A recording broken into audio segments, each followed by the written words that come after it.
வணக்கம் and welcome to everyone. This is PK from Toma academy.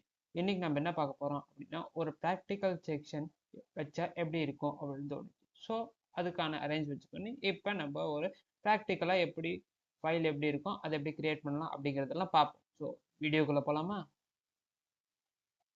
First இந்த மாதிரி download பண்ணிட்டு அதுக்கப்புறம் இந்த மாதிரி ஒரு ஐகான் இருக்கும்.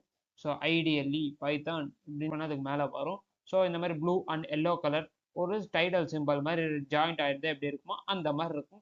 ஸோ அதை நம்ம கிளிக் பண்ணதுக்கு அப்புறம் ஃபர்ஸ்ட் என்ன பண்ணோம் அப்படின்னா, ஃபைல் அப்படிங்கிற ஆப்ஷனுக்குள்ளே போகணும். ஃபைல் அப்படிங்கிற ஆப்ஷனுக்குள்ளே போனதுக்கப்புறம் நிறைய விசித்திரமான ஒன்று இருக்கும். New files, open module, recent files, module, path browser, save as, copy as, print அப்படின்னு நிறைய இருக்கும். இதுக்கு எதை கிளிக் பண்ணுறதுன்னு தெரியாது.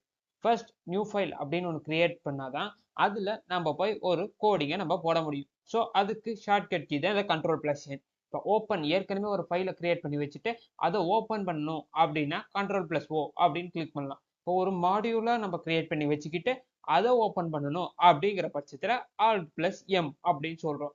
அதே மாதிரி இங்கே ரீசெண்ட் ஃபைல்ஸ் அப்படின்னா நிறைய ரீசெண்ட் ஃபைல்ஸ் ஏதாவது கிரியேட் பண்ணி வச்சிருந்தா அப்படின்னா அதை லிஸ்ட் போட்டு காமிச்சிடும். ஸோ அதுல இருந்து நம்ம டக்குன்னு எடுத்துக்கலாம். உள்ள போய் மை கம்ப்யூட்டர்ல போய் சர்ச் பண்ண வேண்டிய அவசியம் கிடையாது. ஸோ இந்த மாடுலர் ப்ரௌசர் அப்படின்னா அதுவும் ஒரு வகையான ஆப்ஷன். அதுக்கு Alt+C தான் இது. பாத் ப்ரௌசர்னா அந்த ப்ரௌசருக்கு ஒரு பாத். ஸோ சேவ் பண்ணோம் அப்படின்னா ஜஸ்ட் சேவ் மட்டும் தான் ஆகும். Ctrl+S இது கிளிக் பண்றதுனால மை கம்ப்யூட்டர்ல போய் சேவ் ஆகாது. அதுக்கு நம்ம சேவ் ஆஸ் கிரியேட் பண்ணி அதோட லொக்கேஷனை போய் ஸ்டோர் பண்ணணும். ஸோ அடுத்து என்னன்னு பார்ப்போமா? ஸோ முதல்ல பிரிண்ட் அப்படின்னு சொல்லிட்டு ஒரு பிரிண்ட் ஸ்டேட்மெண்ட் போட்டு அதுக்குள்ள ஹலோ அப்படின்னு கொடுக்குறோம்.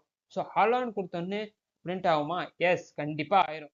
ஸோ அதனால தான் இங்கே ஹலோ அப்படின்னு சொல்லி பிரிண்ட் ஆகுது. ஸோ அடுத்து நம்ம ஸ்டார்ட்னு ஒரு சும்மா ஒரு பிரிண்ட் ஸ்டேட்மெண்ட் வச்சு ஒரு ஸ்டார் பேட்டர்ன் போடலாம். ஸோ இப்படி போடும்போது நமக்கு என்ன ஆகுது? ஃபர்ஸ்ட் இப்படி போட்டுட்டு ஃபர்ஸ்ட் ரன் அப்படின்னு கொடுக்கணும். ரன் கொடுத்ததுக்கு அப்புறமேட்டு சேவ் பண்ணணும். சேவ் பண்ணதுக்கு அப்புறமாட்டு இந்த மாதிரி நம்ம ஃபைல் நேம் கொடுத்து அது எந்த இடத்துல சேவ் ஆகணும் அப்படின்னு சொல்லி சேவ் பண்ணணும்.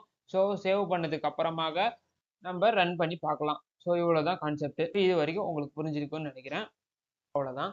So this is PK signing off from you. Good bye, take care and seeds.